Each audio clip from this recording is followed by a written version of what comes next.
All right, what's up, y'all? This is Master P, Hey guys, this is James Lindsay, and you're tuned in to Rolling Out. and you tune in to Rolling Out.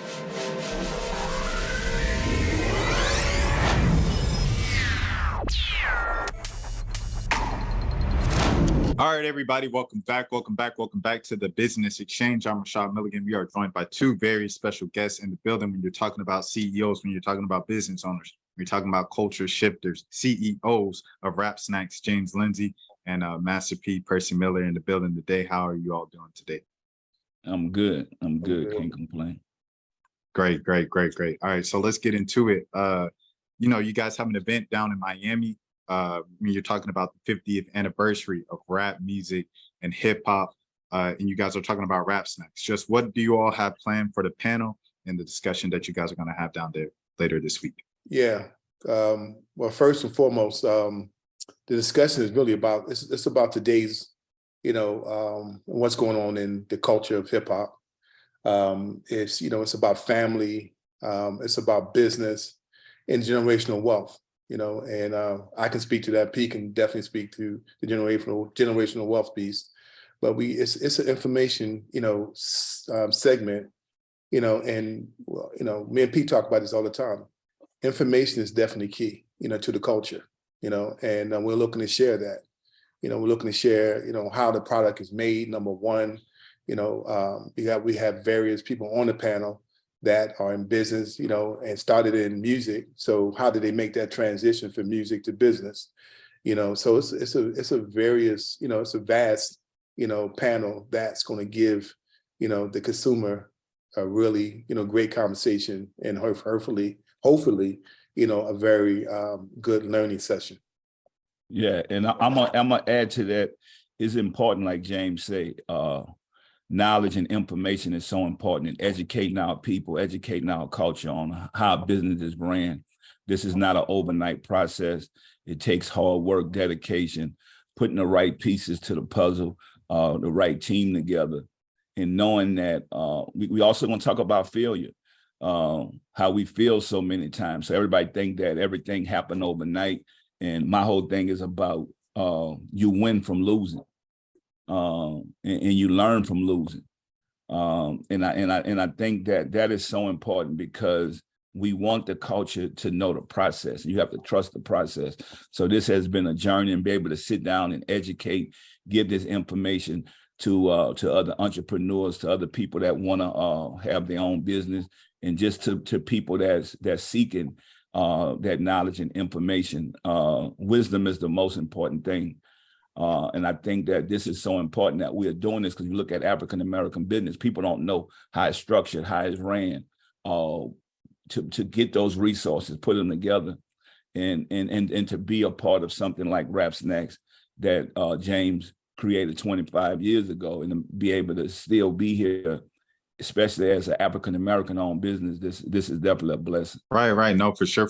And one of the kind of turning points for Rap Snacks, in my opinion, was when Hotspot had the Dabber Ranch and everything like that. Yeah. And he did Dabber Ranch out, and it went viral, and everybody, Rap Snacks was sold out everywhere after that. It seemed like for the next few months and stuff, for the rest of 2017, for real. Remembering Takeoff past couple months and stuff like that, and the legacy that Migos have left on this earth. I guess just what is you all's gratitude like for Migos, and kind of what they added to Rap Snacks and just what they've added to the culture?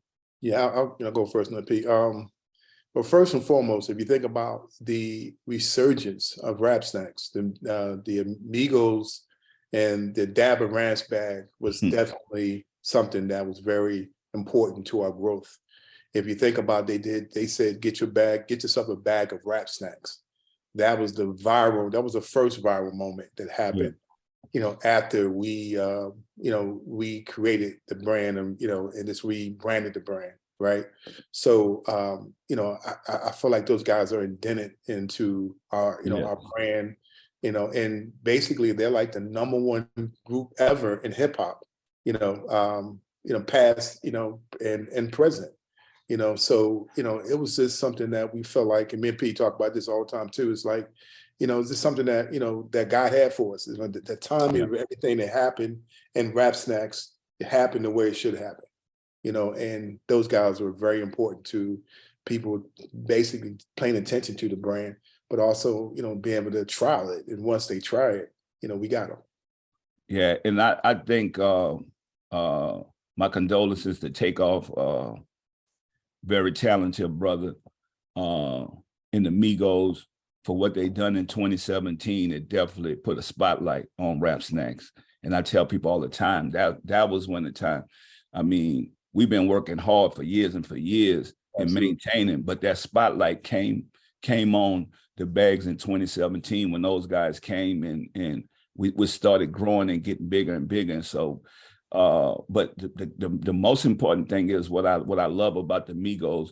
They always been a part of the culture, and so to have that surge with us is definitely a blessing.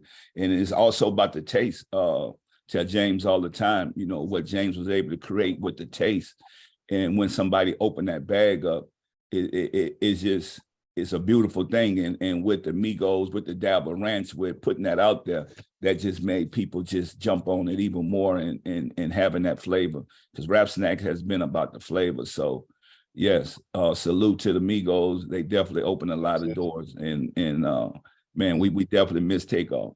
Yeah, and if you think about it too, I mean, when we first started, man, like 28 years ago, really the internet wasn't the viral part. Yeah, important part of promoting your brand. Yeah. So the timing was really perfect again, because now you got a group that, is really, the Bad and Bougie song was just coming out. Yeah. So the timing of Rap Snacks and Bad and Bougie was like, it was just like made in heaven, man. So, it gave them a jump, but it also gave us a jump as well. And shout out to P and Coach for Quality Control, man. Those guys have always supported us through the brand, and they're a very important piece of why Rap Snacks is where it's at as well. Right. Now, and just going back to like business in general, you guys both as CEOs, I just want to ask you guys, what are 3 tips you have for aspiring Black CEOs in 2023? You can take that first, P. Yeah, for me, you got to put the work in, dedication, and you got to be able to show up. A lot of this stuff that we was able to win on, we was able to show up. I feel like a preacher once said, it's 3 doors, and that's what I talk about. It's that manual door that you got to put the labor in and go through, and then it's that revolving door that the timing has to be right. You got to make sure you time to get through that door, and then it's the automatic door where you just have to show up, and the blessings will come after the labor and the hard work. Because they always say, faith, but faith without work is dead. So show up, be prepared, have integrity, and never give up. Okay.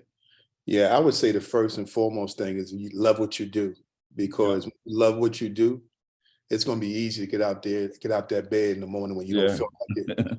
When you feel like you're tired, and your brand and your company is not going the way you wanted to go. And number 2, have faith, man. What I mean? I think, God has, a blessing for everybody in this, in anything that you're doing. It's just that you have to identify it, and be able to, and go out there and like Pete said, and put the work in. I mean, that's the most important thing. And then the third thing is never give up, man. It took, Rap Snacks is a 28-year-old company, man. And I always say that we're really a 5 to 7-year-old company, because that's when we really start taking notice of us. So we've been putting the work in for a long time. And, again, it's part of, like me and Pete said, it's part of the trust the process. And James, how many people could be in a business that it might take 15 or 20 years to get paid or to grow or to work? Everybody not, capable of doing that. And I think to any entrepreneurs that's watching this, don't be afraid. It might not happen overnight, but the most important thing, you have to be passionate about what you do, and you got to love what you do, and don't do it for money. We didn't do this for money. We loved what we was doing. We knew that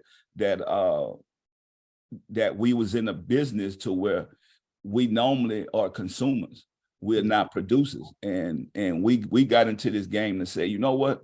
We want to create something, make something. When you look at all these other brands out there, when James put this together, I mean, just thinking about this as him as a kid, mixing different potato chips together, putting them in a brown bag, and then turning this into a promotional business for music. So when you talk about 50 years of music, right, in this industry, you're talking about James putting potato chips in a bag, taking it to Universal as a promotion company for artists. And that's where Rap Snacks started from. And look what it ended up being, where a lot of people didn't believe that you could put artists on bags and that it would be able to take to the marketplace like it has. So being unique, thinking different, thinking outside the box is so important too, because I think a lot of people give up before, you want to hit a home run, but you're afraid to get up and swing at the ball. So, we've been swinging, like when we're not going to stop, and we constantly going to be creating things.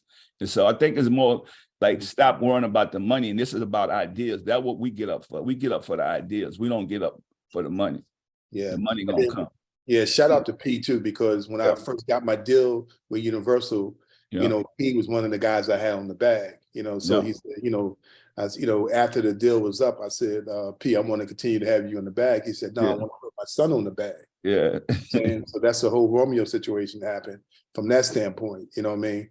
But again, Rap Snacks was a promotional, a vehicle. Universal paid me money to put, artists on the bag. on my bags. It's different. So now I'm paying them other guys a lot of money now, but but that's how it started. So people have to know really, the history.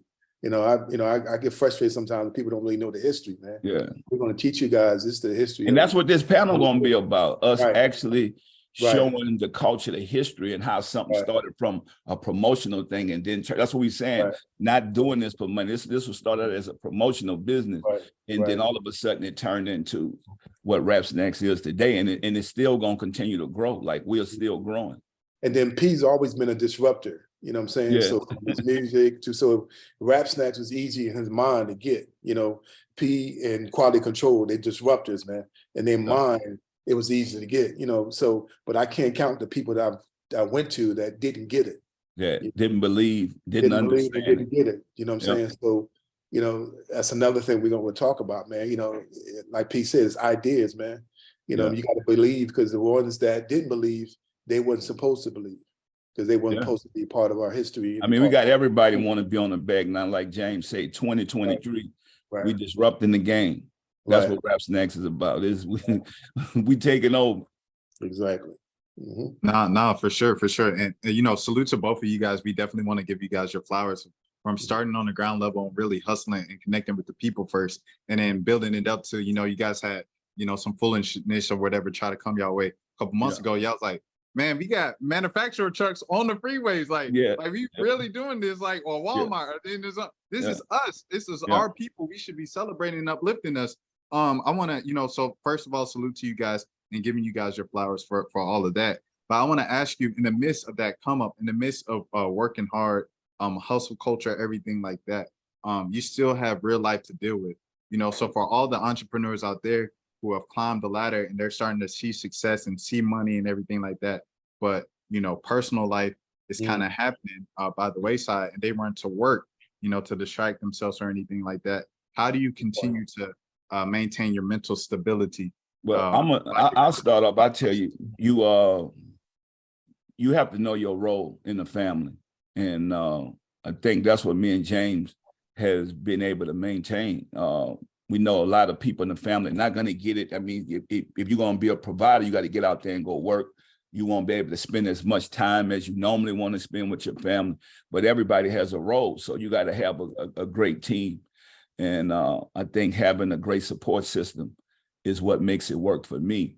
And when you put God first, so everything that I do, I put God first. I tell people I'm not self-made, I'm God-made. And so knowing with my success now, when I put God first, everything else will fall into place. So even when the devil try to stop you, when you know you're doing the right thing, it'll work itself out. And so I just think that's one thing about us. We have integrity. And so me and James laugh and talk about this all the time, that even as friends, we don't agree all the time with some of the things we want to do, but we also got to agree to disagree. and we know each other's hearts. So you got to know the people around you, your family. You got to know their hearts. And I think, and it's just about doing the right thing, self accountability. So, and you got to constantly educate your family and the people around you. And so that, for me, that's what works. And I'm constantly growing. Even as a father, I know I'm growing as a father, knowing I still got to work on myself. I still got things to do, but I think the way I get through it is with God. So nobody's perfect, and just keep growing, keep trying to get better, and wake up with trying to do the right thing. And I think that's the most important thing with me. And I think too, don't worry about what other people think, long as you know the truth, and long as God knows the truth, then you'll be all right. And so that's the page I think that's what helps me every day. Yeah, and similar to what P said, but it's you have to have the right team. Yes. Number one, you have to have a good team, not even a good team, a great team. Yeah. And everybody understanding their roles, yeah. Because, there, there's a pits and valleys in business. That's what business is. Yeah. It's, it's like a stock. It's going to peak and it's going to ride. Yeah. Right. So you got to have some people there when it's hard times, that they can really support you, outside of what you're doing every day, and I didn't really start to grow Rap Snacks until I truly understood, team, not me, concept, and supporting, me and outside of the Rap Snacks thing, and personally, because the family is part of the team too. So my personal family is part of my team, and then having a supporting other half that understands, what your missions are, and your mission is, and what your goals are.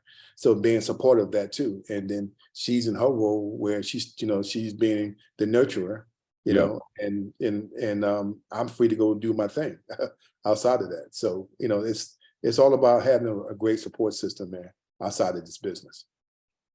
Right. No, for sure. And, kind of leaning, like kind of following up on that, as Black men, as, leaders, as the providers and everything like that.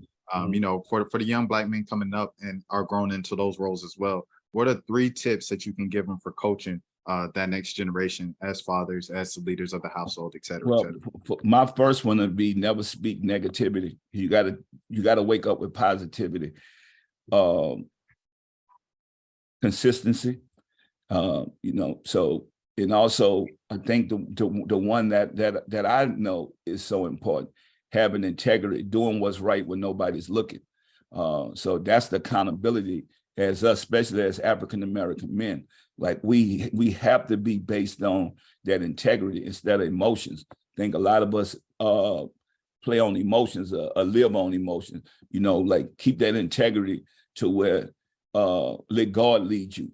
And I think those things are going to get you to where you need to go. And I think the most important thing that we talked about earlier, don't do nothing for money, because if you use your talents, the money gonna come, and you're passionate about what you do. Because everybody, I want to make millions of dollars.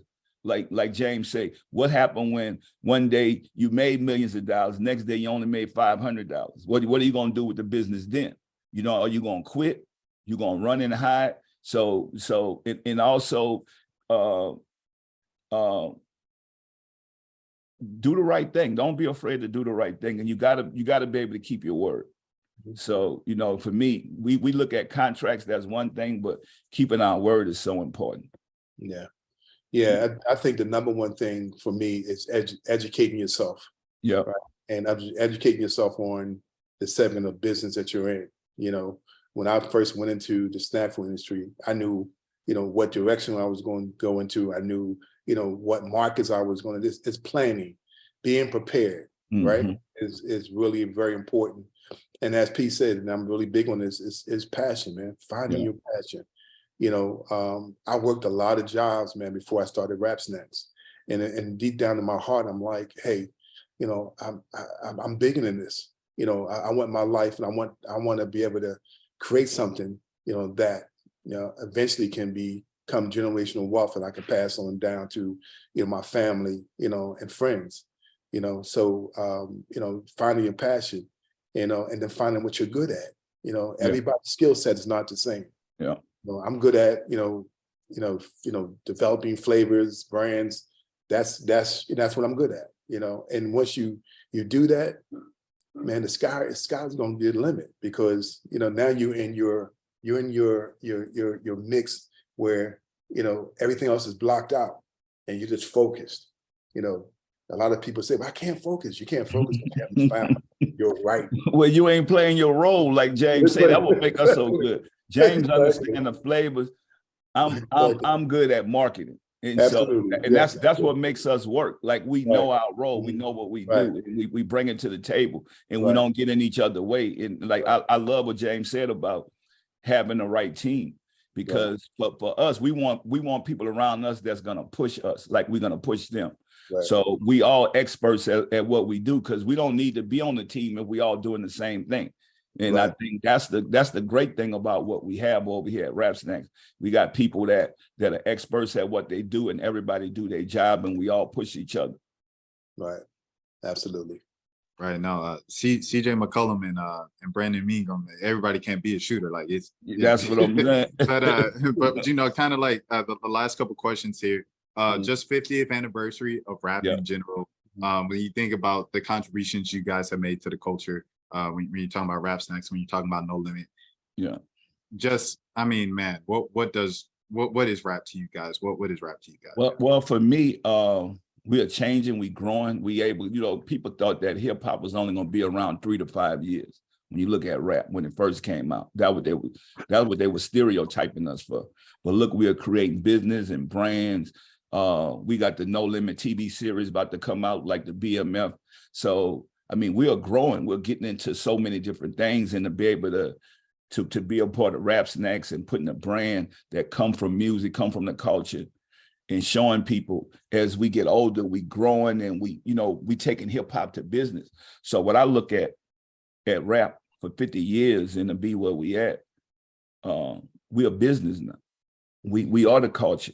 Other companies look at us to promote their products and brands. That go to show you how important we is to the world, not just the culture.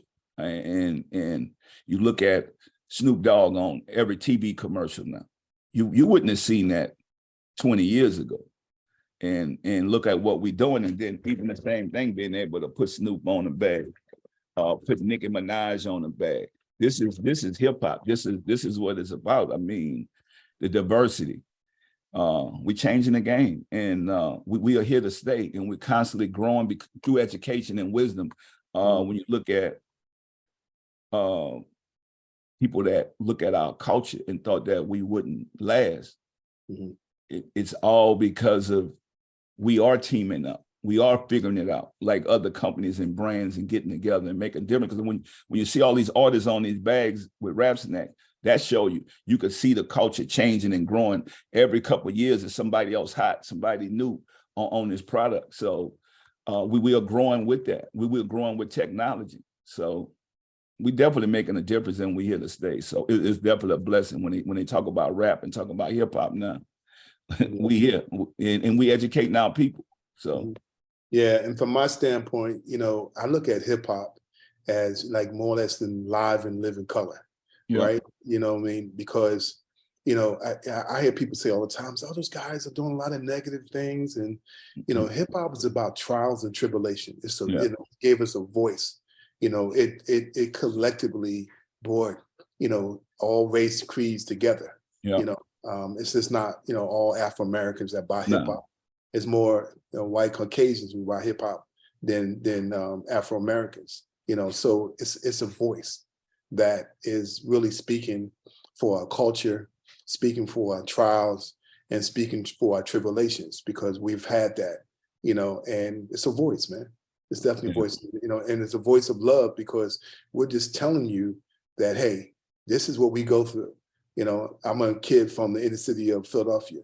This is how I grew up. This is what I had to go through to get to where I'm at, and it's very different compared to other races. I mean, we had to really earn it and dig ourselves out the mud to be able to have a voice, and that's hip hop in my expression. And I just want to say the last thing with this, that what James saying is so true. And hip hop has gave us a verse to overcome a lot of stuff. You know, now we just don't have to focus on slavery, all these other things. We don't have to just focus on the past. We could focus on overcoming things and saying we can't change the past, but we can change the future. And I think that's the verse that hip hop give us, that we able to march and fight for justice and our rights, and do it in a loving way, like James said, in a peaceful way. Well, now hip hop is all cultures. It's Black, white, Latino, Asian. I mean, it's everybody. And so when I walked into arena and did a show with 30,000 people and looked in the audience and said, wow, it's a mixed culture of people. It's not just a Black or white thing. It's everybody in there. And so I just love the growth. So 50 years, like, we are constantly growing and we're constantly getting better. And we're going to continue this journey to educate the next generation and then take our past, because when you look at the guys that first started hip hop, who would ever think that we would still be here today? And we definitely have to celebrate them, the fathers of this, the mothers of this, that opened the doors for us. And so it's definitely a blessing. And we're running out of time here, but you know, P, I want to ask you, what was the importance for you to make sure that everybody saw that you guys, you know, were on good terms with your son, with Romeo and everything like that? What was the importance for you to make sure you guys did that public? Well, I just think that nobody's perfect. No family is perfect. Everybody go through stuff. And like James says, all about educating our people, and not only educate my family. I had to hold myself accountable to say, you know what, I need to educate people around me. Because like James said, you walk out your door and you just go do stuff. People don't really know what you're doing. And so to be able to have that conversation with my son and say, let's grow through this. And whenever you need to know something, just come talk to me. It's all about conversation. I think a lot of us in our culture, we don't communicate. One go one way, one go the next way. And then you take advice from all these different people instead of going to the source. So we have to learn how to communicate, and that's what we're doing. And being able to educate, you know, my family. We talk about building generational wealth. It's not about money. It's about education, knowledge, and wisdom. And so being able to sit down and letting the kids know, if we're going to do and build these brands and do all these stuff like other cultures are doing, then we have to have time for each other, and we have to communicate. So we have to do that in love.